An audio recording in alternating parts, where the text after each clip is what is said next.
Where should we go? Denver. Let's go to Denver. Welcome in Sean. Sean in Denver. Hi. Hello, Hi. Karen. How are you? I'm good. Welcome.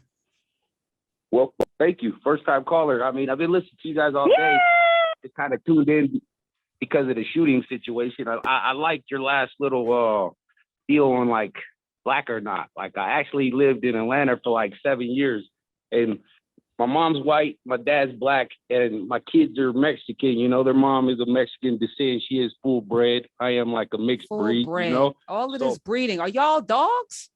I mean, no, and that's more of what I called you for, like, you know, ethnicity. You know, I feel like ethnicity is such a big deal in the world today that it shouldn't even matter. I'm more of American. You know, I just want to be more about American. You know, What does and we're that mean? American What first. does that mean? What does that mean? I understand, like, No. I'm like, pause for a second. Is your first time listening? First time listening to you guys. Okay, yes, all right. absolutely. So breathe. All of these things we just say, it's like ropes. It's like we're on a loop. You just want to be. What does it mean to be American as a person that has a black parent, a white parent? You're raising children that are Mexican. Not sure how does that play, because 80% of Mexicans also have African indigenous blood in them, whatever that means. So what does it mean to be an American to you, Sean? For me, to be American is opportunity. I'm a capitalist. You know, I like money. I like the opportunity to come out here and make money. You know, I'm an electrician. That's what I'm put on the earth to do. I tell people I'm here to bring power to the people in an electricity sense. You know, and I mean, I love people. You know, I love my white family like I love my black family. You know, I know the differences between the love that they got. But that's maybe why I identify myself as a black man. I've had white people ask me why don't I identify as white. And I'm just like, well, I mean, I never was taught to be identified as white, you know, and even my kids, they make fun of my skin tone. I'm real light, you know, but I mean, as a 16-year-old, you know, you couldn't tell me I was white. When I was in Atlanta, I was fighting for my blackness. You know, I mean, I went to school out there in Atlanta. I lived in Athens. I went to Chambly, you know what I mean? And it wasn't easy for me to consider myself a black man in an all black culture, but it woke me up to the world, coming from Colorado Springs to Atlanta, Georgia, and just seeing how big this world really is and how small Colorado is. Because Colorado is a racist state. I mean, it is very racist. And I'm coming to find out that it's a liberal state. And I mean, these white people out here, they don't hide it. I mean, it's in your face. I mean, especially the Springs where I'm from. That's like the most beautifulest place I've ever been. But I can't stand it down there because of the vibe of the people. And I mean, it's just, I feel what people are saying is black people need to come together in this, but I think we need to come together as Americans first and dictate America. And then, you know, ethnicity should be something that you should be proud of, you know, as your person. But I don't know, that's just my sense. But well, I'm honored to talk to you. I love different perspectives of conversation. So, I mean, I think that what he's saying is true. Obviously, we want to all say, you know, we all want to come together. We want to hold hands. We want to sing Kumbaya, that kind of thing. But the fact is that there are things in place that there are actual things, legislation, the way people think, that sort of thing that keep people who look like him from not attaining what they should attain as you know, as in their jobs. Like, for example, I mean, you guys know, you mentioned, Karen, sundown towns earlier. Sundown towns, which is one of those things that you think of as in the South, but really there were a lot of them in the North. And that's because in the South, there was sort of this uneasy, black folks knew where they were supposed to be and when they were supposed to be, and they knew that they couldn't be in a certain town after the sun went down. But in the North, they had signs that said, don't let the sun set on you, that kind of thing. You can read it all about it in the book Sundown Towns. But there are still things on the books. There are covenants that prevent black people from owning homes in certain areas. When you look at environmental racism, that is a real thing. So while what he says is true and lovely, the fact is we're not there yet. Yeah, and we have to work to get there. I think, and Karen, if I may, if you want to be an American and you want to be seen as American, you're going to have to leave this country. Because it's only outside of this country that you can just be an American, because your passport allows you certain kind of recognition, your money allows you a certain mobility. And when you are out in France, or you out in Germany, or you are out in Brazil, and they catch up to you, they'd be like, oh, you're an American. You go to Australia, you're an American. That's what matters about you when you're outside this country. But like all things, you know what you are by being around what you're not, right? And so in Colorado Springs, you're one thing, you're in Atlanta, you're something else, because what you are is defined by what you're not. Okay. So inside our borders, where we're all Americans, then being American doesn't mean anything. What happens is, what denomination of American are you? What subsect of American are you? Are you Christian? Are you Catholic? Are you Jewish? Are you Black? Are you white? And that is a natural default mindset. In other countries, it's class, right? Are you wealthy? Or accent defines who you are and who you are not. In other places, it's religion. Are you Catholic? Are you Protestant? If you're Northern Ireland, that's what matters about you, not whether you're Black or white. And so it is true. But the thing is, I take great offense and umbrage at this idea that that we need to somehow assimilate or tamp down or not celebrate our history, our culture, our language, our music, because we're the ones who decide what's cool on planet Earth. It's Black people who decide what's cool. But when you look at the war in Ukraine right now, and you look at the pride of the Ukrainian people, I couldn't tell a Ukrainian from a Russian on the street, but you damn well better believe they can tell the difference. And everything that comes with that Ukrainian identity is part of what makes them them. And if they come here, I'm not going to ask them to be Russian. I'm not going to ask them to look Irish. I'm not going to ask them to sound Romanian. They're Ukrainian. And it's perfectly cool for them to be exactly what they are. And that's really the place that we need to get to in this country. It's not that I'm an American. No, duh. You're an American. I'm an American. They're all American. That doesn't mean anything here. Here, I'm a Black American, and it's a beautiful thing. And it's a magnificent thing. And it means that I have a certain pep in my step and inflection in my voice. It means that I carry myself with a little Black girl magic, and you're just going to have to get used to it. But I don't ever have to damp down or sidestep or ignore that which makes me me. There is only one me, and I'm a badass. You better say that. That's Pam Keith. Rene Syler's a badass too, and y'all already know how I feel about myself. Now, that said, 866-801-8255. You know, I love that you said the only place you can be an American is outside of America. That's so powerful, because America has this weird made up construct called whiteness that defines Blackness in many ways, because even that Black test is kind of like, you could be a Black person and not know what goes with Hennessy, and that should be okay. Right. And I should be able to say Holy Spirit and be all right. You should with it. I should be all right with that.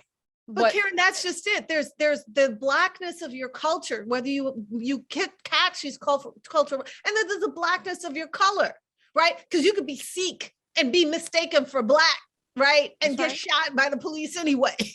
Right? Absolutely. You gotta say that. There's Black on how you are treated by others. And then there's Black on how you behave and treat yourself. Absolutely. I love it. 866-801-8255 to the Russian. You made a really fine point about that, because the Ukrainian does, even though they may share language and a whole lot of history, they know the difference. And in Ireland, you got Northern Ireland. I mean, it is so interesting. They fought whole ass wars for decades around being Protestant or Catholic. And how did they know who was Protestant and Catholic? How do you know? How do you know? Trust them. They know. You go to Northern Ireland, they know. I wouldn't be able to tell the difference. I'd be like, you're Irish. You all sound Irish to me. But you go there, and boy, they can tell by inflections and word choices and little nuances that one's a Catholic, one's, that's got that, Yeah.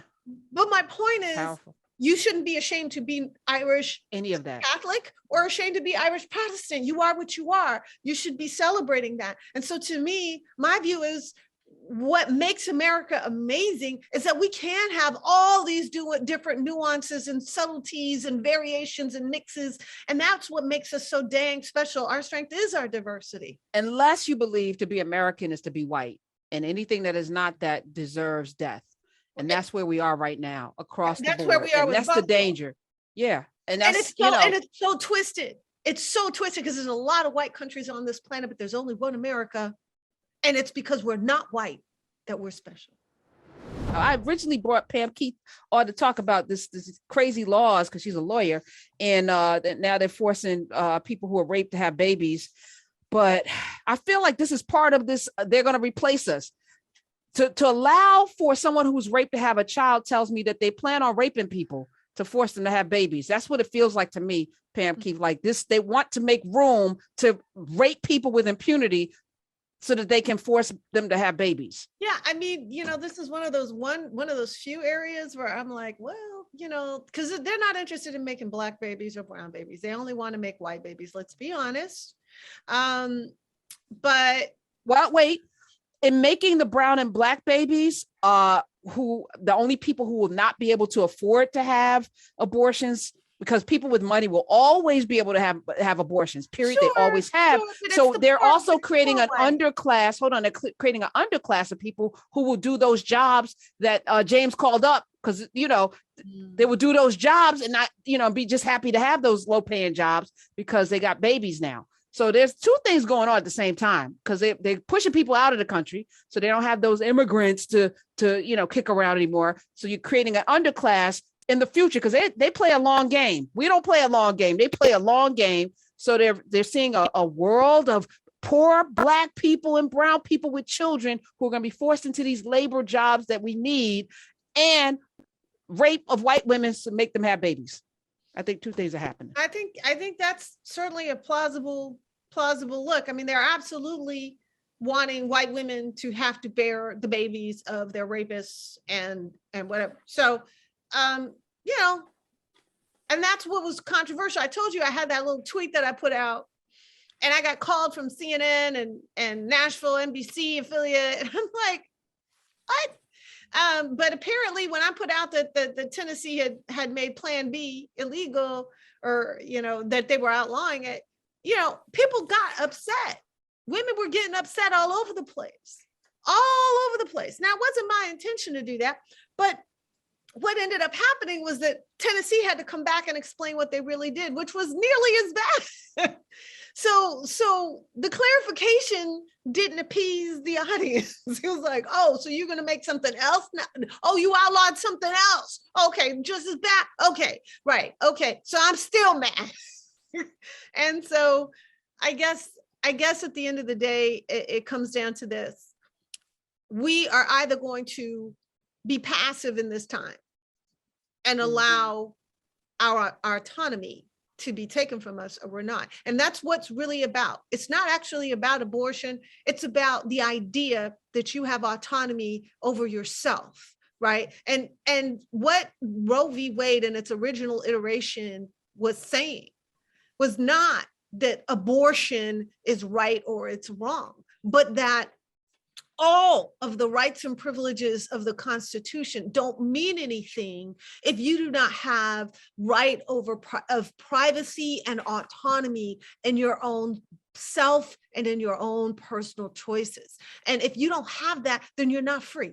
That's what Roe was saying. Is that if you don't have that, you're not free. And if you don't have freedom of movement, you're not free. And if you don't have freedom of thought and expression, you're not free. And so all those other rights of the Constitution don't mean anything if you don't have control over yourself. Let's go to the phones. Shaniqua, I want to take as many calls as possible. Folk have been holding on in Texas. Welcome. Thank you for calling. Hi, how are y'all today? Awesome. Well, this is my first time calling, and I've listened to y'all before, but today I had a feeling that I needed to listen, especially with what happened over the weekend in New York. And my heart is truly going out to everybody there.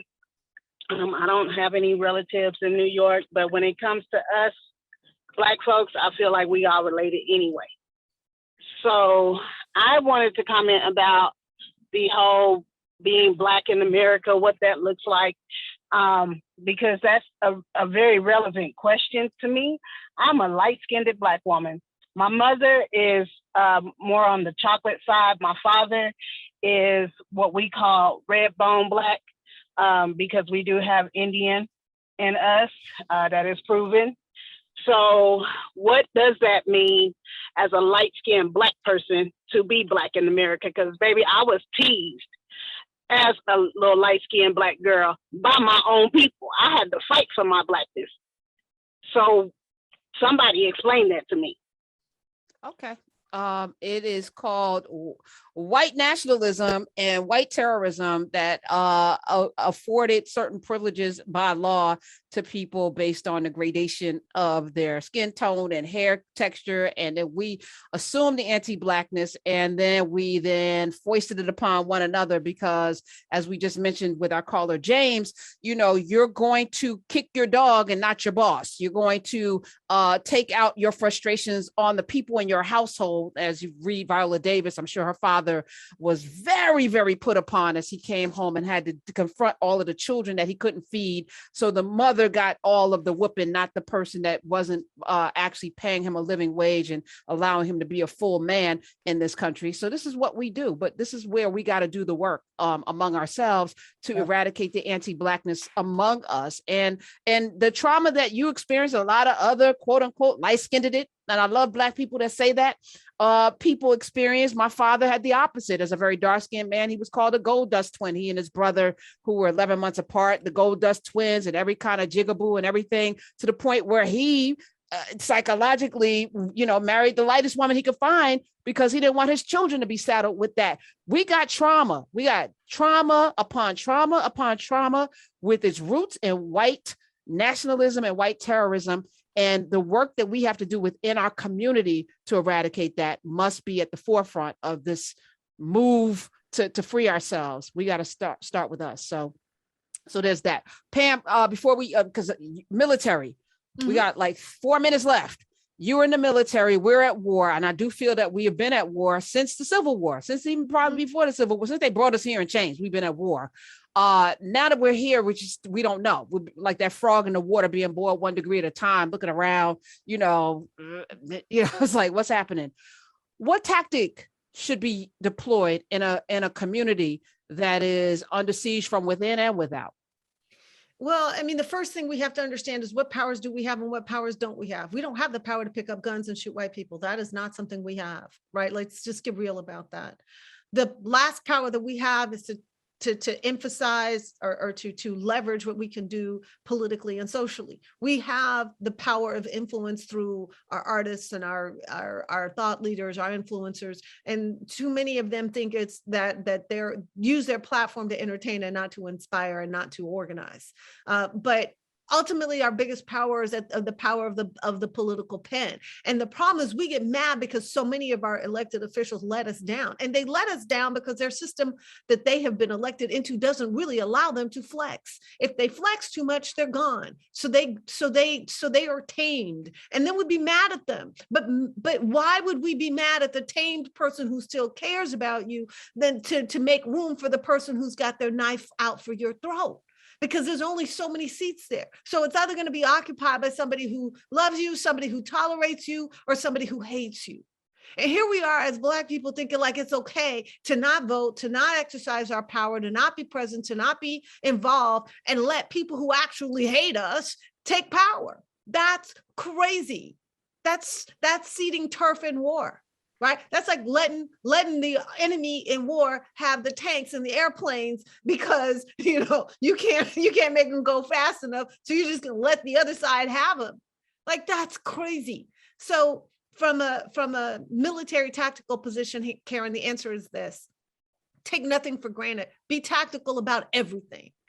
Be tactical about everything. Have long-term plans about everything. Unite and consolidate your resources, right? Pull together your talents, give people certain tasks. Don't have anybody sitting on the sideline. Everybody needs to be in the game. Everybody needs to have a certain role in the game. Everybody's not going to do everything, but everything must get done, right? Think tactically and strategically. And that's the mindset thing we were talking about the last time. Our mindset is poisoned by this idea that we're powerless. Well, if Ukraine can beat Russia and it's kicking Russia's butt, then we can defeat white nationalism, because we can get allies, we can get backup, we can come up with better strategies, we can unite and be a united front, we can be strategic and tactical and thoughtful and how we address the problem. Instead, we are always at each other's throats, always hurting and tearing down each other, disappointed in those who are in power so much that we're willing to let the little bit that we have go.